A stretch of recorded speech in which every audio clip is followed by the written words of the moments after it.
민족의 대명절인 추석이 되었죠. 추석은 어, 우리에게 익숙한 표현처럼 더도 말고 덜도 말고 늘 한가위만 같아라 이런 말이 있었잖아요. 그렇죠? 그 말처럼 풍요와 충만한 어떤 소망이 가득한 절기입니다. 이 절기가 되면 우리는 오랜만에 가족과 또 친지들이 모이게도 되고 또 같이 모여서 기쁨과 음식을 나누며 또 잔치를 베풀기도 합니다. 또한 고향집으로 가는 길 위에서 우리는 또 새롭게 오랜만에 만날 가족들에 대해서 또 설렘을 가지게도 되고, 또 가정 안에서 이루어질 또 식탁회 교제 가운데 서로가 기쁨을 또 경험하게 될 것입니다. 그러나 그 모습이 크든 작든 우리의 마음속에는 만남을 향한 간절한 소망과 또 한 해의 수고를 보상받는 듯한 풍성함에 대한 기대가 깊이 자리 잡게 됩니다.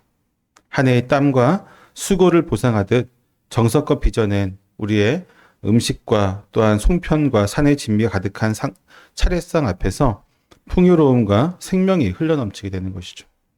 이 잔치는 한 해 동안 우리가 겪었던 크고 작은 시련과 고통, 그리고 바쁘게 살아오느라 놓쳤던 소중한 관계들을 회복하고 기념하는 화해와 감사의 축제의 장이 될 수 있습니다. 우리는 이 명절의 풍요로움 속에서 삶이 여전히 아름다울 수 있음을, 그리고 우리가 땀 흘려 얻은 결실과 더불어 서로에게 위로와 힘이 되어주는 관계 속에 있음을 깨닫게 됩니다. 다른 말로 하면 세상 속에서 지쳐있던 우리가 또 삶의 여러 가지 환경 속에서 우리가 가지지 못했던 여러 가지 여유로움들이 이 추석이라고 하는 명절을 통해 또 가족들을 통해서 오랜만에 만나는 가족들을 통해서 우리는 잠시나마 우리의 영혼이 평안을 얻고 또 서로의 그 평안을 보듬어 줄 수 있는 그런 시간이 될 수 있습니다. 그러나 아무리 즐겁고 풍성한 잔치라고 할지라도 이 땅의 모든 기쁨은 결국은 시간의 지배 아래 놓여 있습니다. 명절의 황홀한 분위기는 사흘을 못 넘기죠. 물론 이번에는 굉장히 명절이 길죠. 연휴가 긴데 그렇다고 할지라도 연휴가 끝나면 그 여우는 우리로 하여금 그 기쁨으로 계속 살아가는 것이 아니라 아쉬움과 안타까움과 또는 그 여운이 우리로 하여금 일상 속에서 더 힘들게 만들기도 합니다. 가족들은 다시 자기들의 자리로 돌아가야 되고 자신들의 삶으로 일상의 삶으로 돌아가야 됩니다. 만남의 기쁨이 컸던 만큼 다시 흩어져야 하는 이별의 슬픔도 함께 다가오기도 합니다. 시골에 계신 어떤 부모님들은 1년에 정말로 한 번, 두 번 정도 자식들의 얼굴을 그 1년에 한두 번 보는 것도 힘든 분들도 계신 것 같습니다. 그때 내려왔다 올라갈 때 그 뒷모습을 우리가 감히 생각한다면 너무나도 아쉬운 어떤 부모님들의 눈빛과 그 마음들을 헤아려 볼 수 있을 것입니다. 나아가 우리의 잔치가 인생의 근본적인 문제들 앞에서는 무력함을 드러내기도 하죠. 아무리 맛있는 음식을 나누고 즐겁게 웃는다고 할지라도 세월의 흐름 속에서 힘없이 약해지는 우리의 모습과 또 부모님의 모습과 또 우리를 끈질기게 따라다니는 피할 수 없는 현실 속에서 우리는 이 땅의 풍요로움 가운데 잠시 우리의 기쁨을 표현할 수 있지만 그 가운데서 아우는 이 기쁨이 영원할 수 없다고 하는 그 아쉬움 속에서 우리는 또한 많은 영원한 갈망과 기쁨을 바라보게 되죠. 더 소망하게 됩니다.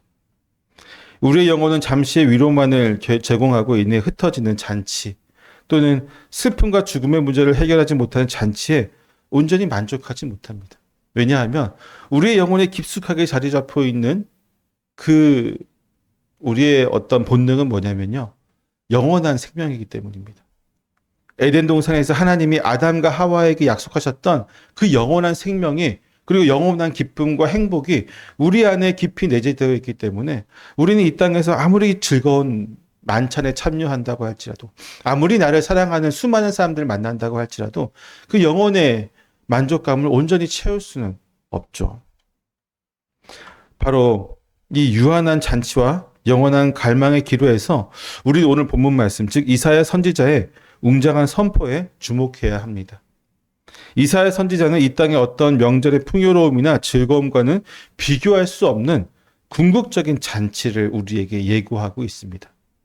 이 잔치는 하나님께서 자기 백성을 위하여 친히 시온산에서 베푸시는 잔치입니다.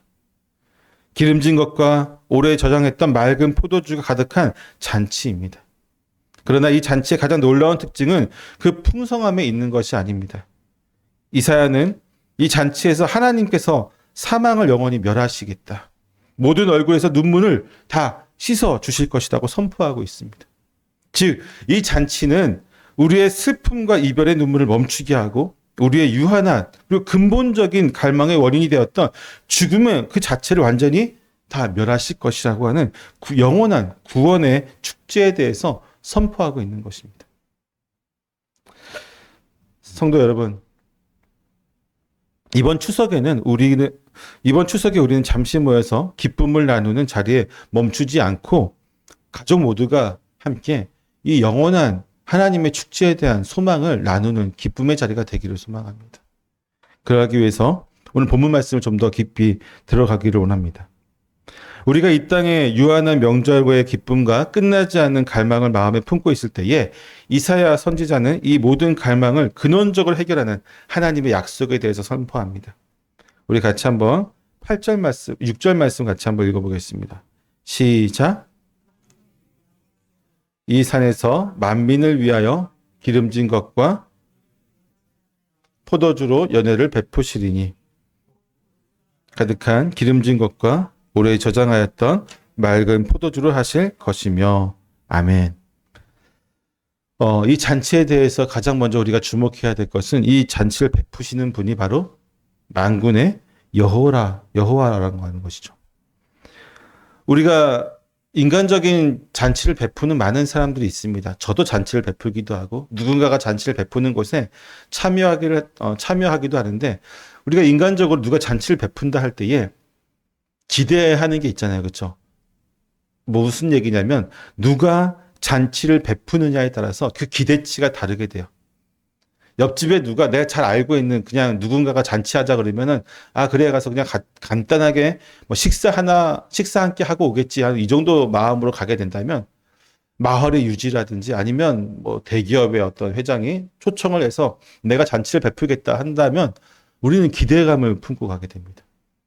이날의 대통령이 누군가를 모아서 내가 큰 잔치를 베풀겠습니다 하면 우린 또 큰 기대를 품고 가게 되죠. 특히나 우리나라 같은 경우는 외국에 나가 있는 민족들이 많이 있잖아요. 그렇죠? 미국이라든지 일본이라든지 유럽이라든지 나가 있는 분들이 많아서 대통령께서 항상 그곳을 방문하게 되면 그곳에 살고 있는 우리 국민들을 불러서 잔치를 베풀게 합니다.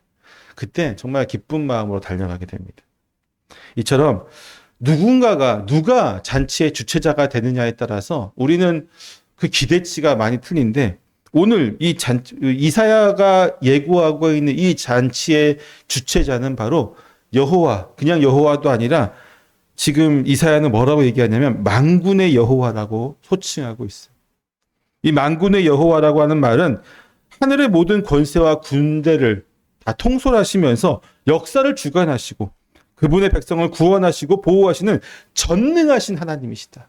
바로 이분이 우리를 불러서 잔치를 베풀겠다라고 이야기하고 있습니다. 인간이 베푸는 잔치는 분명히 그 한계가 있습니다. 하지만 하나님이 베푸시는 전능하신 하나님, 만군의 여호와께서 베푸시는 그 잔치는 감히 우리가 측량할 수 없는 기쁨과 환희와 행복과 또한 온갖 우리의 마음을 사로잡는 것들이 가득할 것입니다.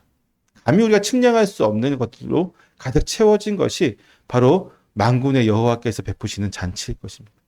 왜냐하면 인간이 가지고 있는 재물은 아무리 많다고 하더라도 이 땅에서 베푸는 것은 우리가 다 어쩌면 경험할 수 있는 것이겠지만 하나님이 베푸시는 잔치는요. 우리가 절대로 경험할 수 없는 것들로 채워집니다. 그것이 바로 오늘 본문에 나오는 것 중에 하나인데 이 잔치를 베푸실 때에 만군의 여호와께서 누구를 부르시느냐? 이 잔치를 누구를 위해서 할 것 같아요, 여러분? 우리를 위해서 할까요? 이스라엘 백성을 위해서 할까요? 이사야 선지자는 이렇게 얘기합니다. 만민을 위한 잔치다. 만민을 위한 것이라고 선포하고 있습니다. 구약의 이스라엘 백성이 하나님의 특별한 언약의 백성이었음에도 불구하고 특히나 이사야 선지자가 살았던 그때는 구약의 이스라엘에 있었던 그 시대였잖아요. 그럼에도 불구하고 이스라엘 민족을 위해서 하나님께서 만군의 여호와께서 잔치를 베푸신다라고 이야기하지 않고 만민을 위해서 하나님께서 이 놀라운 잔치를 베푸실 것이다라고 선포하고 있습니다. 주님의 구원의 부르심에 응답하며 이 시온산으로 모여드는 모든 민족과 모든 족속, 곧 예수님을 믿고 그분의 백성이 된 온 교회의 무리들이, 즉 우리들이 이 예배에 참여하게 된다는 것이죠. 이 잔치에 참여하게 되는 것입니다. 하나님의 구원 계획은 어떤 특정 민족이나 가문에 국한되지 않습니다. 어떠한 인물에 국한되지 않습니다. 예수 그리스도의 십자가 복음은 모든 인류에게 구원의 문을 열어주셨습니다. 우리가 그분을 믿기만 하면 그분이 십자가에 달려 돌아가셔서 우리의 모든 죄를 사하셨다는 것을, 그 사실을 우리가 온전히 믿고 고백하고 주님의 뜻대로 살아가겠다고 하는, 주님의 백성이 되겠다고 하는 이 고백 속에서 하나님은 우리에게 초대장을 주십니다. 내가 베푸는 이 놀라운 잔치에 여러분이 참여하십시오라고 초대장을 베푸는 것입니다. 만군의 여호와께서 만민을 위해 베푸시는 잔치는 무엇이 주어질까요? 본문은 이렇게 얘기합니다. 기름진 것과 오래 저장했던 맑은 포도주로 묘사하고 있습니다. 고대 근동사회에서 기름진 고기와 잘 숙성된 포도주는 가장 귀하고 또한 귀한 손님에게 가장 귀한 손님들에게 베풀어졌던 만찬의 주제였습니다. 최고의 축복과 풍요로움을 상징하는 것이었습니다. 이는 1년에 한 번 명절에만 맛볼 수 있는 우리의 고향 음식과는 비교할 수 없는 가장 만족스럽고 가장 완전하고 하나님의 은혜를 충분히 담고 있는 그런 음식을 표현하고 있는 것이죠. 이 상징적인 표현은 곧 그리스도의 풍성한 복음으로 이어집니다. 우리가 이 땅에서 얻으려고 애쓰는 재물이나 명예, 그리고 관계에서 오는 기쁨은 일시적인 만족일 뿐이지만 우리 영혼에 주어지는 온전한 또는 완전한 이 행복은 예수 그리스도를 통해서, 즉 나는 생명의 나무라, 나는 생명의 포도주라고 하셨던 그 예수님의 그 온전하신 생명의 말씀 가운데 우리가 들어가게 될 때에 우리의 영혼은 완전한 만족감을 누리게 되는 것입니다. 하나님은 그분의 백성에게 아낌없이 가장 좋은 것을 베푸십니다. 그분은 결코 우리에게 임시방편의 위로를 던져주지 않으시고 우리의 모든 갈망을 영원히 채우고도 남을 완전하고 충만한 구원을 주십니다. 누구를 통해서? 예수 그리스도를 통해서. 이미 주셨고 우리가 믿기만 하면, 우리가 그분을 구주로 영접하기만 하면 우리는 온전히 그것을 받을 수가 있습니다. 믿으십니까? 여러분 받으셨어요?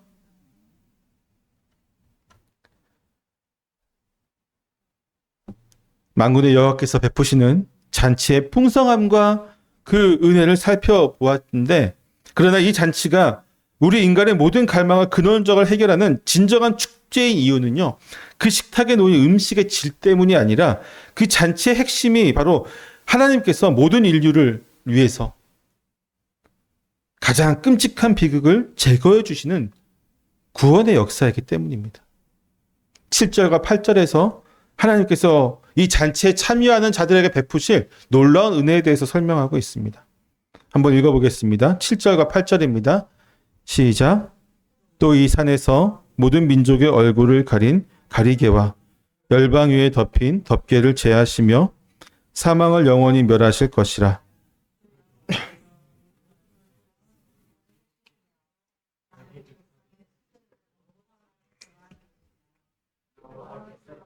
말씀하셨느니라. 아멘. 이사야 선지자는 잔치의 자리에서 만인을 덮고 있는 덮개와 이 포장을 제거하실 것이라고 말하고 있어요. 덮개와 포장은 뭘까요, 여러분? 모든 인류와 모든 백성들의 눈을 가리고 있는 이 덮개와 포장은 뭘까요? 다른 말로 하면은 하나님께서 그분의 천국 잔치에, 영원한 잔치에 초대되어서 이 얼굴을 가리고 있는 덮개와 이 가리개를 제거하지 않는 사람은, 즉 그것을 제거된 백성이 아닌 모든 사람은 여전히 뭘 갖고 있다는 거예요? 얼굴에 덮개를 가지고 있다는 거예요. 얼굴에 가리워졌다는 거죠. 이 가리워진 상태에서 가장 먼저 그들이 볼 수 없는 게 뭘까요? 다른 말로 하면요, 하나님께서 베푸시는 이 천국 잔치에 참여한 자들이 그 잔치에서 얼굴을 가리고 있던 이 가리개를 피자마자 가장 먼저 보는 게 뭘까요? 하나님입니다. 하나님의 영광이죠. 하나님께서 베푸신 이 잔치가 보이는 거예요.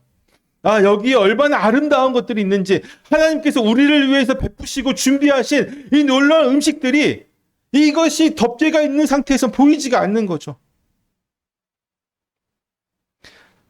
하나님께서 이 덮개를 걷어주신다는 건요, 우리가 하나님을 볼 수 있고 하나님이 우리에게 베푸신 은혜를 볼 수 있게 하시고 하나님이 우리를 위해서 주원하신 그 구원에 몰라오신 은혜들에 대해서 우리가 충분히 알 수 있고 바라볼 수 있고 갈망할 수 있게 하는 것입니다.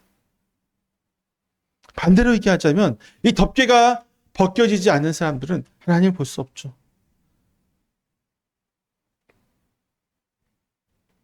죄와 사망의 권세와 그 아래서 덮여진 상태로 살아가는 모든 만민의 사람들은 결코 온전한 기쁨을 누릴 수가 없습니다. 이미 얼굴이 죄와 사망으로 가득 덮여 있기 때문에 하나님도 더 바라볼 수 없고 하나님이 베풀어주신 은혜도 바라볼 수 없고 오직 눈앞에 뭐만 보이는 거예요?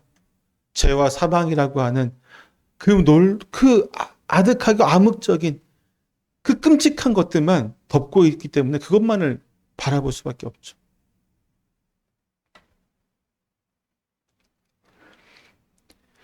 이 역사가 인간의 힘이나 그 노력으로는 결코 이루어질 수 없는 일임을 우리는 고백해야 됩니다. 오직 인류가 에덴 동산에서 하나님께 앞에서 죄를 짓고 난 이후에 정말 수많은 노력을 기울였지만 결코 인간의 노력으로는 이 사망의 죄와 덮개는 가리개는 결코 제거할 수 없었습니다. 오히려 인간이 노력하면 노력할수록 어떻게 됐어요? 사망의 덮개는, 이 죄와 사망의 덮개의 가리개는 점점 더 두꺼워졌던 역사를 보게 됩니다. 가인의 길이 그렇듯 아벨의 길과 가인의 길로 나눠졌을 때 가인의 길을 보십시오, 여러분. 성을 짓고 쇠를 다루고 사냥을 하고 인간이 정말로 많은 것을 이루면서 자신을 보호하고 또 많은 문명을 이룩하고 또 많은 것을 성취하며 나아갔지만 그 성취와 그 놀라운 문명 가운데 이룩된 것은 뭐냐면 죄와 사망밖에 없었어요.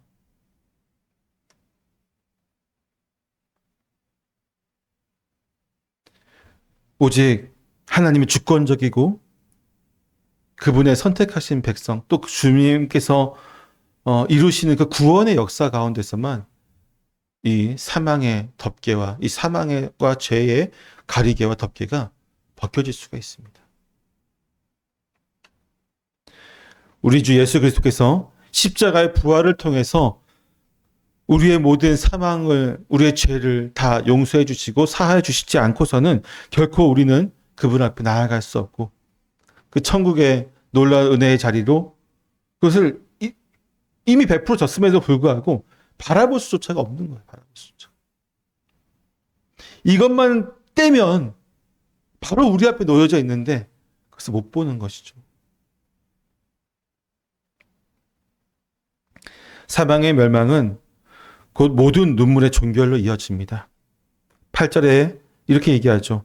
주 여호와께서 모든 얼굴에서 눈물을 씻기시며. 우리의 눈물은 어디에서 비롯되었을까요? 맞아요. 죄와 사망의 이 가리개와 덮개로 비롯되었습니다. 우리가 눈을 뜨면 죄와 사망이 우리의 눈을 다 뒤덮고 있으니까 우리는 슬프고 우리는 좌절할 수밖에 없고 우리는 절망할 수밖에 없고 우리는 낭망할 수밖에 없는 거죠. 인생을 살면서 아무리 많은 재물을 얻게 되고 아무리 많은 인간관계를 가까워할지라도 우리의 눈물은 쉬지가 않아요. 우리의 눈물이 그치지가 않습니다. 이것만 해결되면 우리의 눈물이 그칠 것 같은데 이거리 해결됐구나. 이제는 내 눈에서 눈물이 흐르지 않겠지 하면 이 문제가 생겨요. 또 내 눈에서 눈물이 흘립니다. 하나님, 왜 이 문제가 생깁니까? 라고 고백하면서 이 문제가 해결되기를 놓고 우리가 또 주께 나아가면 이 문제가 해결되면 이제는 내 눈에서 눈물이 흐르지 않겠지 하면 또 다시 어떤 일이 우리로 하여금 또 이 땅에서 눈물을 흘리게 한단 말이죠. 여러분, 인생을 살아가면서 제가 이제 한 47년 살았습니다. 48년째 이제 살려고 하는데 이 인생을 살면서 글쎄요, 눈물이 나이가 들면 나이가 들수록 더 많아지는 것을 느낍니다. 어떤 분들이 이렇게 얘기하는 분들도 계세요. 갱년기가 와서 그렇다. 여러분, 갱년기가 와서 그런 게 아니라요. 인생은 정말 우리 가운데 하나님 말고는 우리가 붙잡을 수 있는 유일하신 구원이신 그분 말고는 우리에게 참 슬픔과 절망을 안겨주는 일들이 가득합니다. 일에서 오는 절망이, 또 가족관계에서 오는 절망이, 또는 인간관계에서, 또는 내가 하고 있는 여러 가지 사역에서, 또는 하나님 앞에서 나의 관계 속에서 오는 내 스스로 영혼의 부족함. 이 모든 것들이 나이가 들면 들수록 우리로 하여금 더 많은 눈물을 흘리게 한단 말이죠. 그런데 다시금 우리가 생각할 것은 눈물이 흐를 때에 하나님을 바라볼 수 있으면 이 눈물이 씻겨진다는 것이죠. 이 눈물이 흐를 때 가장 근원적인 이유는 뭡니까? 하나님을 바라보지 못하고 지금 이 땅의 것을 바라보기 때문에 흘리는 눈물이 대다수예요. 하나님을 바라보고 흘리는 기쁨의 눈물은 거의 없죠. 오히려 이 땅의 것을 우리가 성취하지 못한 것, 아니면 성취했던 것을 잃어버린 것, 아니면 지금 우리를 슬픔으로 몰아넣고 있는 그 모든 감정 속에서 우리가 매몰되어 있기 때문에 우리는 자꾸 눈물을 흘리게 되는데, 하나님은 우리에게 뭐라고 말씀하시냐면 내 잔치에 참여해서 나를 바라보라고 얘기하십니다. 내가 그 눈에서 눈물을 닦아준다고 이야기합니다.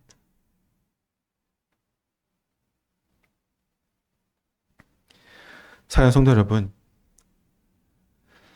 우리는 이미 하나님께서 우리의 얼굴을 가리었던 죄와 사망의 가리개와 덮개를 벗어 던진 상태입니다. 믿으십니까?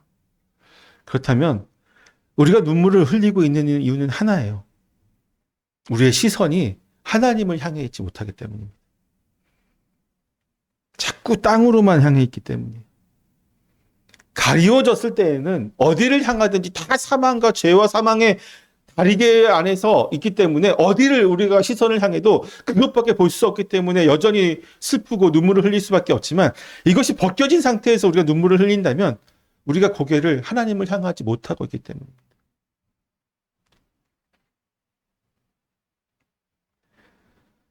하나님께서는 마지막으로 그 백성의 수치를 온 천하에서 제거하실 것이라고 약속하고 있습니다. 이 땅에서 그리스도인들은 어쩔 수 없는 수치를 당할 수밖에 없는 상황에 놓입니다. 왜 그럴까요? 믿음이라고 하는 것은 이 땅에서 사람들에게 조롱과 수치를 당하도록 강요합니다.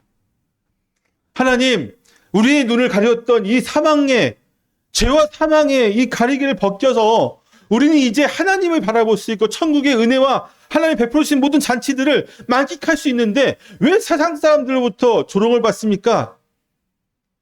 왜냐하면 그들은 여전히 얼굴이 가렸기 때문이에요. 그들은 우리의 행동이 이해되지 않기 때문이죠. 우리가 가리워졌던 것을 벗고 하나님을 바라보면서 우리가 천국의 은혜 가운데 나아가는 것들을 여전히 사망과 죄와 사망의 가리개를 덮고 있는 그들은 이해할 수도 없고 납득할 수도 없기 때문이에요. 때문에 그들은 우리의 행동을 보면서 뭐라고 얘기합니까?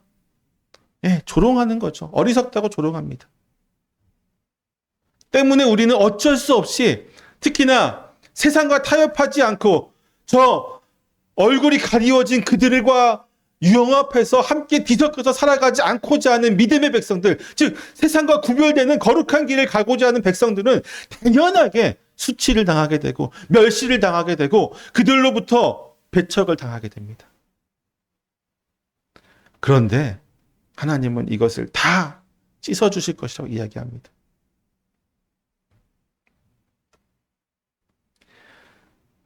만군의 여호와 앞에서 친히 우리가 베푸시는 그 은혜에 참여한 자들에 대해서 하나님은 이렇게나 놀라운 은혜를 베푸시는 거예요.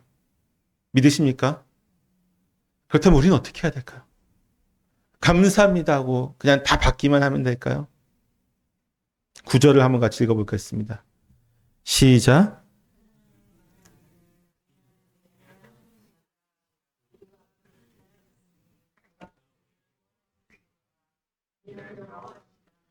우리가 그를 기다렸으니 우리는 그의 구원을 기뻐하며 즐거워하리라. 아멘. 만군의 여호와께서 친히 잔치를 베푸시고 그 풍성한 은혜로 만민을 채우시고 또 사망의 덮개를 찢고 모든 눈물을 닦아주시는 구원의 역사가 완성되는 그날, 구원받은 백성들은 침묵할 수 없죠. 그들은 모든 예언이 성취되는 영광스러운 순간에 한 목소리로 환희에 찬 고백을 터뜨립니다. 그것이 9절의 말씀이에요. 이 고백의 핵심은 이 백성들이 그들이 바라보고 있는 이 놀라운 구원과 잔치의 주제가 바로 자신들이 오랫동안 신실하게 기다려온 하나님이시라는 것이죠. 그날에 말하기를 이는 우리의 하나님이시라. 우리가 그를 어떻게 했다고요? 기다렸다. 고난과 역경의 세월 속에서 우리가 살아갈 수 있는 이유가 바로 여기에 있습니다. 우리가 그분을 기다리기 때문이에요. 비록 지금 우리는 그분을 믿게 됨으로써 이 땅에서 어느 정도 천국의 은혜를 받고 살아가는 존재이긴 하지만 완전한 것은 아니잖아요. 그렇죠? 완전한 것은 그분께서 이 땅에 오셔서 완전한 천국을 세우실 그날, 우리가 죽은 이유가 될지 살아있을 때가 될지 모르겠지만 예수님이 재림하시고 하나님께서 세우실 온전한 천국, 천년왕국이 세워질 그때죠. 그때가 이루어지기 전에는 여전히 우리는 이 땅에서 천국을 맛보면서 살아갑니다. 그냥 맛만 보는 거예요. 맛만 보는 거. 하지만 그 맛을 보는 것을 통해서 우리는 어떻게 할 수 있어요? 기다릴 수 있는 거예요. 그분이 우리의 하나님이 영광을 온전히 선포할 그날, 우리의 잔치가 이 땅에 완전하게 이루어진 그날을 기다릴 수 있게 되는 겁니다. 그리고 우리는 기다렸습니다. 드디어 오셨군요 하고 그날에 주님을 향해서 찬양할 수 있게 되는 것입니다.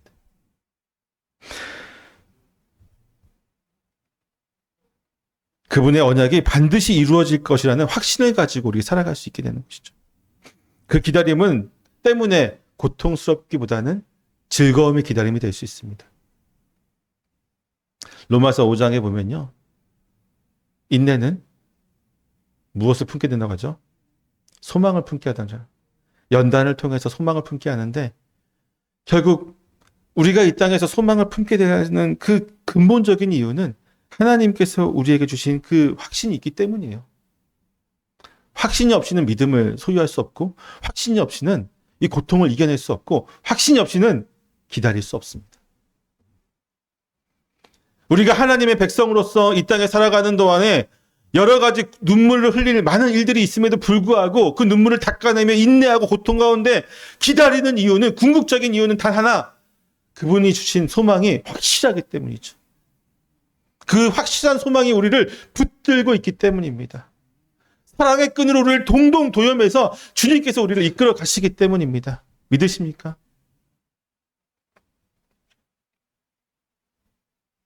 만군의 여호와를 만난 백성들은 그 구원을 기뻐하며 즐거워하고 선포합니다.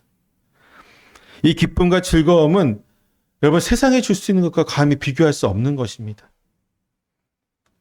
세상에 줄 수 있는 기쁨이 우리의 감각적인 것들, 우리의 감정과 우리가 가지고 있는 육체 안에서 이루어지는 것이라고 한다면 하나님께서 베푸시는 그 궁극적인 천국잔치의 기쁨은요, 우리 영혼에 스며드는 기쁨이에요. 육체의 감각과 감정들이 요동치는 것이 어느 순간에 끊어졌을 때에 오는 허탈감이 있다면요. 영혼에 자리 잡은 이 기쁨은 영원한 것입니다. 일시적이지 않아요. 오늘날 한국 사회도 마약의 청정지역에서 벗어났죠. 수많은 마약들이 발견되고 마약을 하는 사람들이 늘어나고 있습니다. 근데 마약을 하는 사람들의 이유는 뭘까요? 왜 그들은 그것이 안 좋은 거 모를까요? 알까요? 알아요. 다 압니다. 마약을 하면 내가 죽는다는 사실을 다 압니다. 그런데 왜 끊지를 못하고 결국은 손을 대고 중독이 되고 결국 사망에 이르게 되는 것일까요? 마약에 주는 그 기쁨, 그 카타르시스를 잊지 못하는 거예요. 자꾸 더 큰 자극으로 나아가려고 하죠. 더 큰 기쁨. 마약이 주는 기쁨은요, 너무나도 사람들을 현혹합니다. 우리 인간의 몸에는 이 행복을 느낄 때 나오는 도파민이라고 하는 호르몬이 있어요. 근데 뇌에서 도파민이 나올 때 우리는 정말로 큰 행복을 느끼거든요. 근데 마약의 주 성분 중에 하나가 뭐냐면요. 이 도파민을 강제로 분비되게 해요. 강력하게 분비되게 합니다. 우리가 일상을 살아갈 때에 행복을 느낄 때가 언제일까요? 365일 동안 많지 않을까요? 도파민이 팍 터져가지고 난 너무 행복해 라고 하는 순간이 1년에 몇 번이나 있을까요? 근데 마약은 그거를 강제로 하게 한다니까요. 마약을 먹는 순간에 도파민이 하고 터진다고요. 난 너무 행복해. 근데 이 마약이 약효가 끝나는 순간에 이 행복은 절망이 됩니다. 다시 나는 행복해지고 싶어. 그런데 여러분, 다시 한번 강조하지만 하나님이 주시는 그 구원의 놀라운 기쁨은요, 우리 영혼에 각인되는 거기 때문에 이렇게 일시적으로 소비되는 마약과 같은 행복이 아니라 영원한 행복이 되어집니다. 그것을 붙잡아야 되죠. 이사야의 예언은 먼 미래의 환상으로 끝나는 것이 아닙니다. 이 영원한 잔치에 참여할 소망을 가진 우리는 오늘 바로 이 땅에서 어떻게 살아가야 할지에 대한 분명한 결론에 도달하게 됩니다. 그것은 바로 첫 번째는 우리는 잔치를 위해서 가장 기름진 것과 오래 저장된 맑은 포도주 곧 그리스도의 풍성하신 복음의 구원의 복음을 값없이 주신 만군의 여호와를 찬양하며 살아가야 됩니다. 우리의 일상은 감사의 예배가 되어져야 되는 거죠. 단순히 일주일에 한 번 와서 1시간 정도 되는 이 예배 가운데 나와서 찬양 두세 곡 부르고 말씀 듣고 기도하고 끝나는 것이 아니라 우리의 삶 모든 곳에서 감사의 찬양이 흘러나와야 됩니다. 영원한 잔치의 기쁨이 소멸되지 않도록 우리는 삶 속에서 그렇게 살아가야 되는 것이죠. 우리는 우리를 구원하신 하나님의 은혜와 신실하심을 증거해야 되는 것입니다. 또한 두 번째로 우리는 이 구원의 기쁨과 소망이 아직 사망의 수건 아래 있는 이웃과 가족들에게 나눠줘야 되죠. 여전히 그들은 사망과 죄의 수건과 덮개로 가리워져 있는 상태입니다. 이것을 드러낼 수 있도록 하나님께서 그것을 그들의 얼굴에서 가리워진 것을 덜어낼 수 있도록 우리가 그들을 하나님 앞으로 인도할 책임이 우리에게 있습니다. 영원한 생명을 얻게 하는 복음의 양식을 나누는 것입니다. 복된 소식을 세상 끝날까지 세상 모든 것에 전해야 될 사명이 이미 가리워진 것을 벗은 우리에게 있는 것이죠. 우리의 삶은 이사야서 25장 9절의 증인이 되어야 합니다. 우리의 말과 행동을 통해 세상이 저들의 하나님이 실로 살아계시며 저들이 기다리는 구원의 참되구나라고 하는 깨닫게 되는 것이 이루어져야 됩니다. 추석 명절에 만나는 우리의 친척들, 그들 가운데 아직 이 천국 기쁨을 모르는 사람들이 있다면 우리를 통해서 그들 앞에 가서 세상이 왜 이렇게 힘드냐? 너무 힘들다, 어렵다. 나 너무 죽고 싶다. 나 너무 슬프다. 눈물 흘리면서 믿지 않는 그들 앞에 가서 똑같이 우리는 슬픈 존재야. 인생은 슬플 수밖에 없어라고 고백한다면 그 누가 하나님을 찬양하는 자리로 나오는 것을 소망할 수 있겠습니까? 우리는 의지적으로라도 때문에 더 우리 믿지 않는 그들 앞에 가서 행복해야 됩니다. 그들 앞에 나아갔을 때 나아가기 전에 하나님 앞에서 기도함을 통해서 주님이 주신 행복을 다시 한번 우리가 경험한 상태로 나아가는 것이 중요합니다. 그들이 힘들고 어렵다고 했을 때 아니야. 예수 그리스도를 만나면 나처럼 행복해질 수 있으라고 우리는 당연하게 또한 과감하게 단호하게 이야기할 수 있어야 됩니다. 그것이 우리의 삶의 모습이 되어야 되죠. 사랑하는 성도 여러분, 이제 우리는 명절 통해서 추석이라는 명절을 보내면서 다시 한번 오늘 말씀을 기억하기를 원합니다. 명절의 아쉬움, 명절을 통해서 이루어진 기쁨들, 그 모든 것이 우리 안에서 하나님이 베푸신 천국잔치 가운데 이루어지는 놀라운 은혜가 더 소중함을 느낄 수 있는 시간들이 되어지기를 원합니다. 이사야 선지자의 약속을 통해서 이 모든 유한함을 넘어선 가장 복된 자리를 바라보기를 원합니다. 만군의 여호와께서 친히 베푸시는 시온산의 잔치는 인간의 슬픔이 개입할 수 없는 영원한 잔치입니다. 그곳에서는 사망이 없고 영원히 우리를 향해서 베풀어지는 기쁨과 행복만이 가득할 것입니다. 또한 십자가의 부활을 통해서 시작되어진 우리 예수 그리스도의 재림으로 완성될 영원한 화목과 안식이 자리하는 그 잔치를 소망하십시오. 명절은 끝나지만 우리의 사명은 지속될 것입니다. 잠시 모였던 가족과 친지들 속에서 그들이 여전히 사망의 수건 아래 있다면 우리는 그들에게 이 영원한 잔치의 복된 소식을 전해야 하고 그리스도 안에서 이미 얻은 영원한 화목과 참된 안식의 기쁨을 나누는 복음의 증인으로 그 앞에 서야만 할 것입니다. 이것이 바로 우리가 하나님께서 부르시는 천국잔치에 먼저 초대된 자로서의 의무이자 사명입니다. 이는 우리의 하나님이시라. 우리가 그를 기다렸으니 우리는 그의 구원을 기뻐하며 즐거워하리로다. 바로 이 구절 말씀이 우리의 일상 속에서 끊임없이 울려 퍼지는 우리의 고백이 되기를 소망합니다. 기도하겠습니다.